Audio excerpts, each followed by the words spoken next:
Every one of these bands stood on top of the world.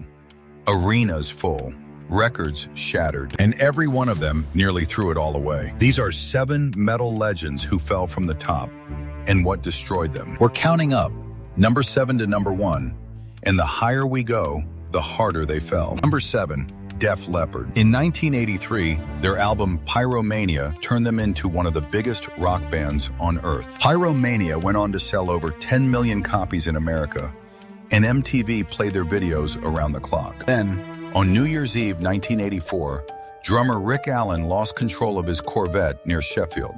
The crash tore off his left arm. Surgeons reattached it, then had to amputate days later. Most drummers would have been finished. Rick Allen refused. He built a custom electronic kit, triggering with his feet the beats his missing arm once played. 20 months later, he walked back on stage at Donington, and the crowd roared him home. The band's next album, Hysteria, went on to sell over 12 million copies in the US alone. That record reportedly took 3 years and a small fortune to finish. The band nearly went broke before it sold a single copy. But the fall wasn't over. In 1991, guitarist Steve Clark died at just 30. A coroner ruled it accidental, a mix of alcohol and prescription drugs. No intent was found. Def Leppard survived a severed arm and a lost brother, and kept the lights on anyway. Number 6, MÖTLEY CRÜE. The late 80s, they were the loudest, most excessive band in America. Their 1989 album, Dr. Feelgood, became their first and only number 1 record. They'd started small, pressing their debut, Too Fast for Love, themselves back in 1981.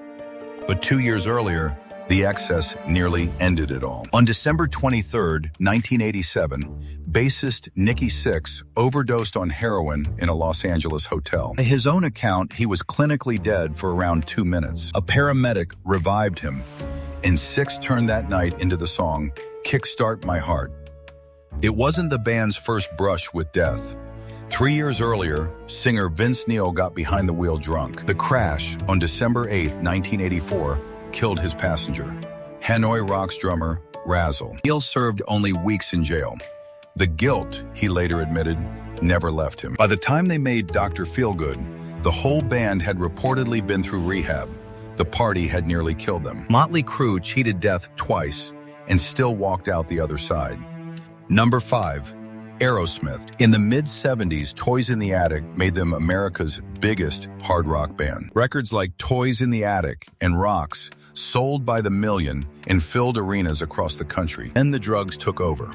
The press nicknamed Steven Tyler and Joe Perry the Toxic Twins. In 1979, after a backstage blow-up, Joe Perry quit, and the band nearly dissolved. By the early 80s, the addiction had reportedly burned through their money and left the band in ruins. Their so-called comeback album in 1985 flopped.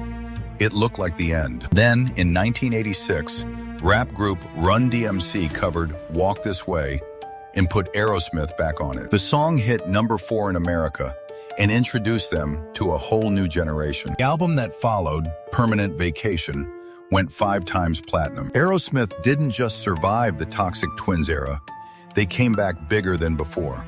Number 4, Van Halen. Their 1984 album sold over 10 million copies and gave them their only number 1 hit, Jump. Their 1978 debut opened with Eruption, a solo that made guitarists around the world start over. Eddie Van Halen wasn't just a guitarist.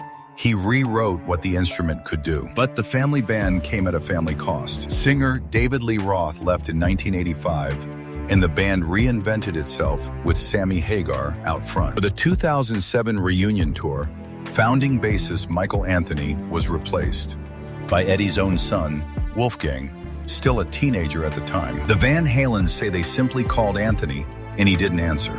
Fans still argue about it. Either way, a founding member was quietly written out, and blood replaced him. In 2020, Eddie Van Halen died of cancer at 65.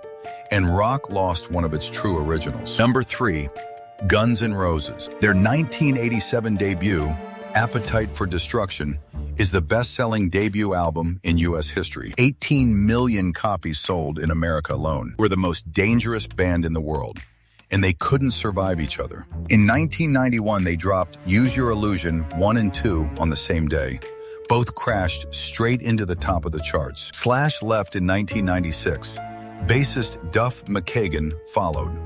Guns N' Roses became one man, Axl Rose. One by one, the classic lineup walked, until almost none of the original faces were left. Axl chased a single album, Chinese Democracy, for around 14 years.